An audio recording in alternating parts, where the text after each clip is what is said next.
Né à Saint-Henri-de-Lévis en 1930. Moi, Micheline Gagnon, Relais.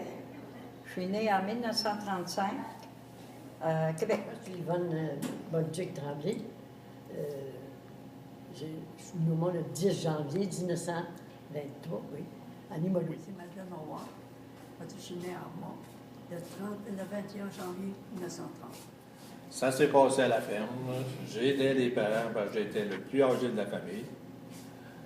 On avait besoin de nous autres, de moi le plus tôt possible. Donc, à 8, 9 ans, 10 ans, je pompais l'eau pour les animaux. De 6h30 du matin à 8h moins quart.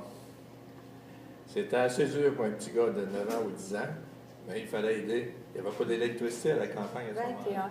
21 enfants chez nous, à part de mon père et de ma mère. Nous étions très pauvres.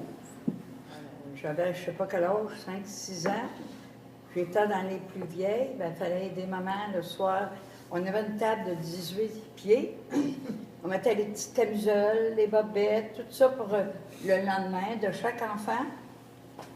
On a travaillé. Après ça, bien, quand on a bâti avec Saint-Michel, mon mari travaillait comme pour les militaires. Il était cordonnier comme militaire. Puis moi, je boffais les bottes d'armée. Puis j'ai fait, savez-vous comment, de paires de bottes que j'ai faites? 1100 paires de bottes que j'ai boffées. C'est avec ça que je me suis acheté un manteau de fourrure.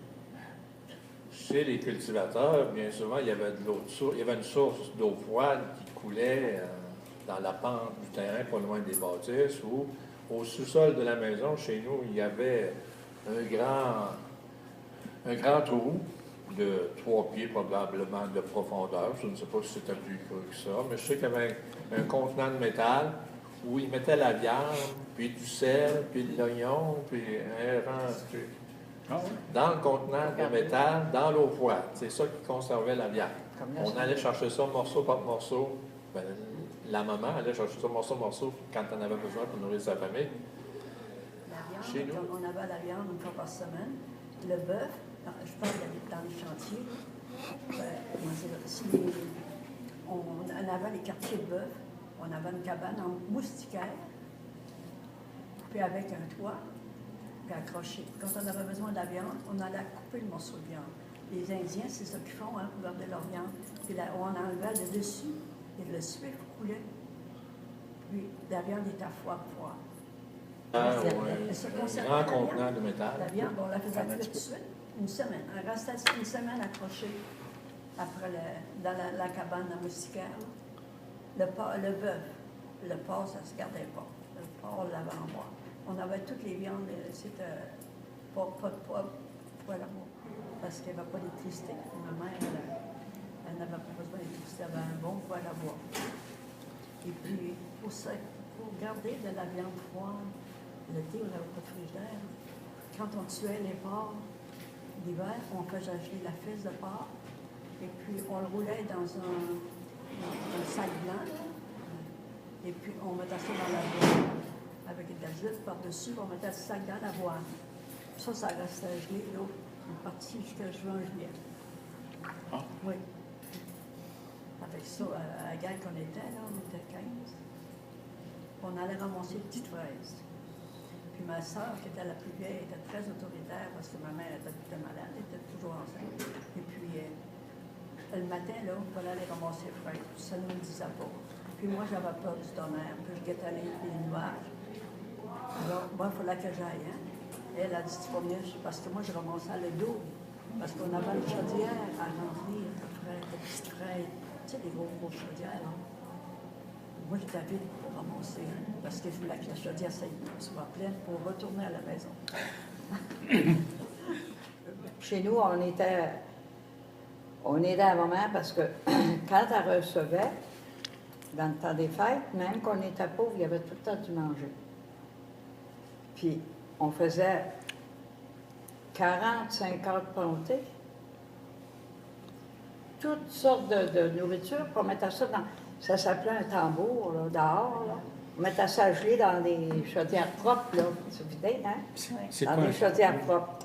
Puis quand on était plus jeune, on n'avait pas Un petit cabanon de Vermada. Ouais, c'était comme un espace fermé.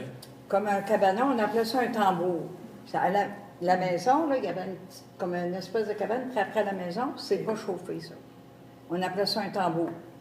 On mettait toute notre nourriture là, l'hiver à geler.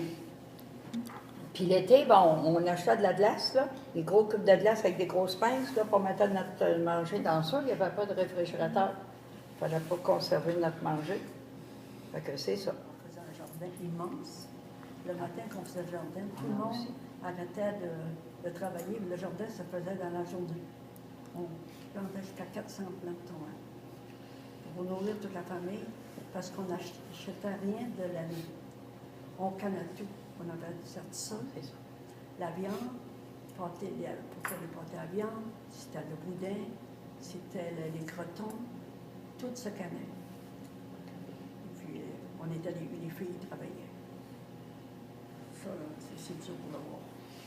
Mais dans mon temps, moi, nos parents, ils avaient besoin d'aide sur la ferme. Il n'était pas question d'aller au collège ou d'aller chez les frères maristes. Moi aussi, j'avais des aptitudes pour pensant devenir prêtre un jour, parce qu'on nous prêchait tellement la charité et le partage. On se croyait obligé, mais quand on avait le temps de payer pour les études, les parents n'avaient pas l'argent. Donc, aujourd'hui, même nos étudiants ont des bourses. C'est plus facile de les engager.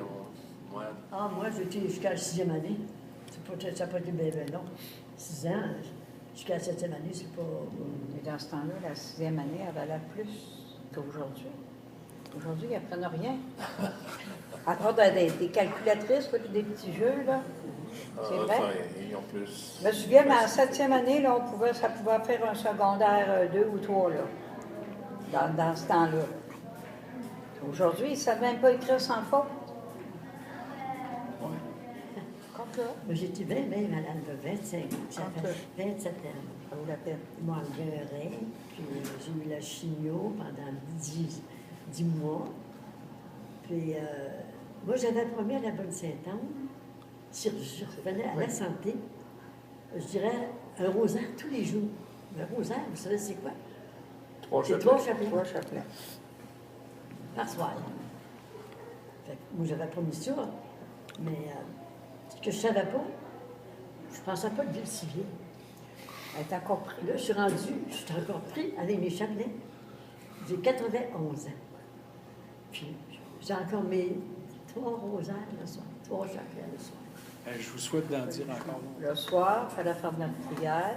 Le matin, durant le carême, même à mes enfants, je faisais ça avec eux, tous les matins du carême, on allait à la messe. On allait communier. Tous les matins. Le soir, le dimanche, on restait en bas de la cour de Saint-Sacrement. Elle est belle, la cour de Saint-Sacrement aujourd'hui, mais avant, comment le camion d'huile capotait en bas, puis tout ça.